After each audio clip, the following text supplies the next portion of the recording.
یہ ہماری آیت نمبر 36، 36 اور سورۃ بقرہ، اس کی مختصر سی تفسیر۔ فَأَزَلَّهُمَا الشَّيْطَانُ، بس پھسلایا دونوں کو شیطان نے۔ دو کی ضمیر اس لیے بار بار ترجمے میں بھی میں کر رہی ہوں اور آپ کو بھی کرنا ہے، تاکہ ایک تو اس عقیدے کی تردید ہوتی ہے جو کہ اسرائیلی روایت میں ہماری جب آپ صلی اللہ علیہ وسلم کو نبوت ملی تو پروان چڑھ چکا تھا کہ حضرت آدم کو حضرت حوا نے نعوذ باللہ پھسلایا اور وہ درخت کی پھل کھانے پہ مجبور کیا اور جنت سے نکلوانے کی ذمہ دار حضرت حوا علیہ السلام نعوذ باللہ ہیں، اور اسی لیے پھر جو خواتین ہیں ان کو درد ازا یعنی ڈلیوری کا پین اور یہ تکلیفیں اور یہ مینسز کے پین، یہ سارا سزا کے طور پہ دیا گیا، جبکہ ہم مسلمان ہیں، ہمارے عقیدے درست ہیں، ایسا بالکل نہیں ہے۔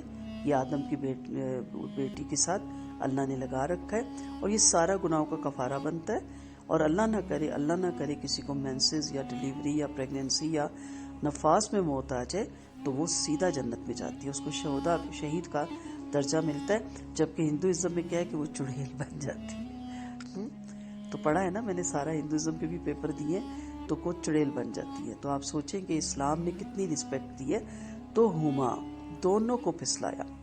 اب یہ جو ہے نا زال لام زل، پھسلنا، اپنی جگہ سے ہل جانا، یہ غیر ارادی طور پہ پھسلنے کے لیے آتا ہے، جان بوجھ کے نہیں۔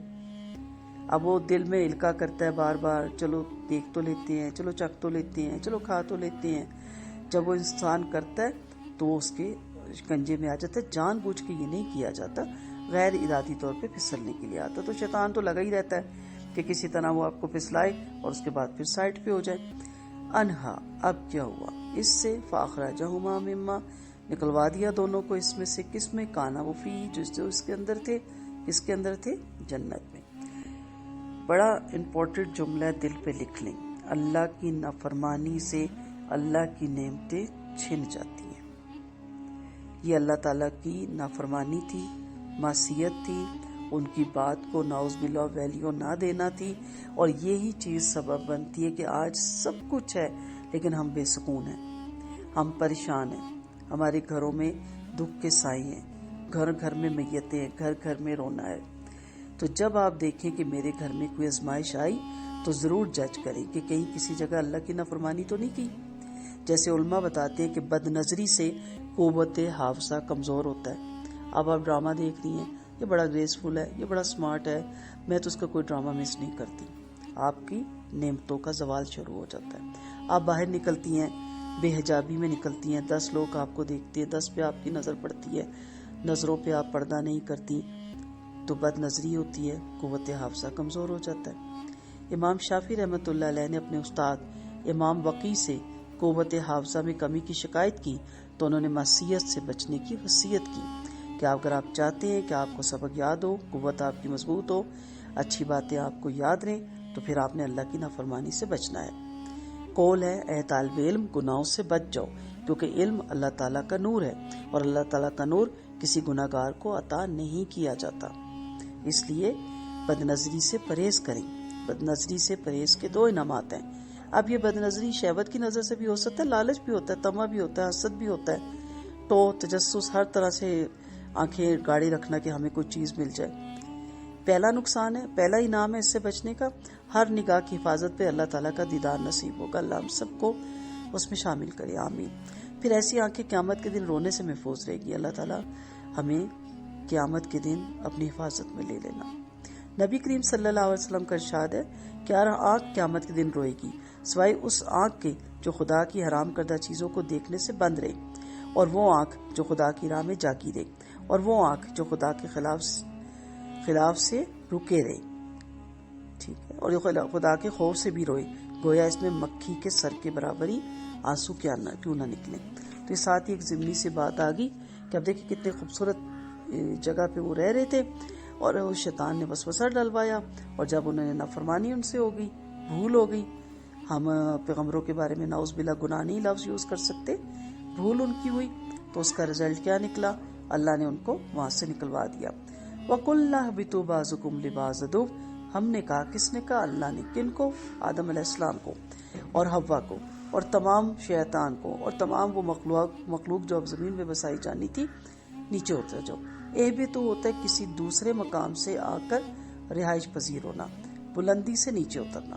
تو جنت سے ان کو زمین پہ اتارا گیا. کا بعض تمہارے بعض سے دشمن ہوں گے. انسان کا بھی دشمن ہوگا، اور وہ آپ دیکھ رہے ہیں دشمنیاں کس طرح نبھا رہے ہیں. ان دشمنیوں سے باہر نکلے. اور شیطان انسان کا دشمن ہوگا. ہاں، اس کو اپنا دشمن ضرور بنائیں، کیونکہ اس کی پوری خواہش ہوتی ہے کہ آپ کو جنت میں جانے سے روک دے. وَلَكُمْ فِي الْأَرْضِ مُسْتَقَرٌّ، اور تمہارے لیے زمین میں قرار کی جگہ ہے، ٹھہرنے کی جگہ ہے. ٹھیک ہے، یہاں مستقل نہیں رہنا، بس عارضی ٹھکانا ہے. وَمَتَاعٌ، فائدہ اٹھانا ہے. ہم نے کہاں سے نکال لیا قربانیت اختیار کریں اور کوئی چیز نہ اٹھائیں. سب آپ کے لیے بنا ہے، زمین آسمان کی ہر چیز. ہر پھل کھائیں، شکر ادا کریں. ہر میوے کھائیں، شکر ادا کریں. ہر نعمت کو سے فائدہ اٹھائیں، اس کا شکر ادا کریں. انہی نعمتوں کے اندر رہ کے آپ نے اپنی جنت بنانی ہے. لیکن متاع الہین، یاد رکھیے گا واپس بھی جانا ہے. اس کے اسراف سے بچیں، نعمتوں کا صحیح استعمال کریں، اس کی دی ہوئی نعمتوں کو صحیح جگہ پہ لگائیں.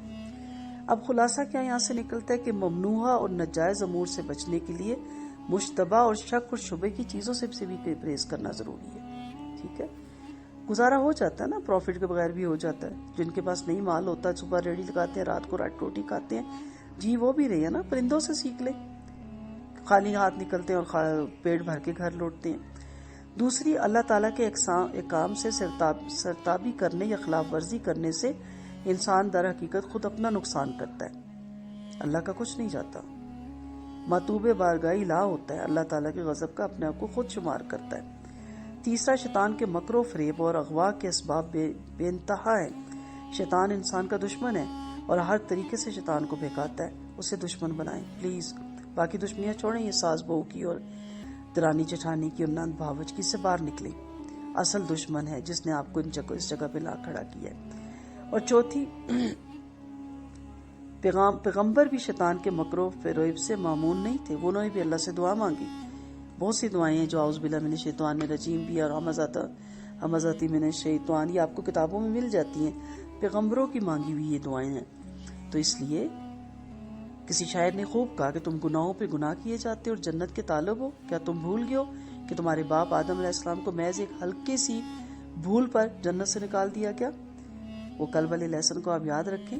بات وہی ہے، یہ ایک ٹریننگ پیریڈ تھا، اور یہ بتایا گیا کہ جنت میں بسائے جانے کے قابل وہی لوگ ہوں گے جو اللہ کے منع کردے ہوئے کاموں سے رکیں گے. جو اللہ کے منع کردہ کاموں سے نہیں رکتے وہ جنت کے مستحق نہیں ہوں گے. وآخر دعوانا ان الحمد للہ رب العالمین.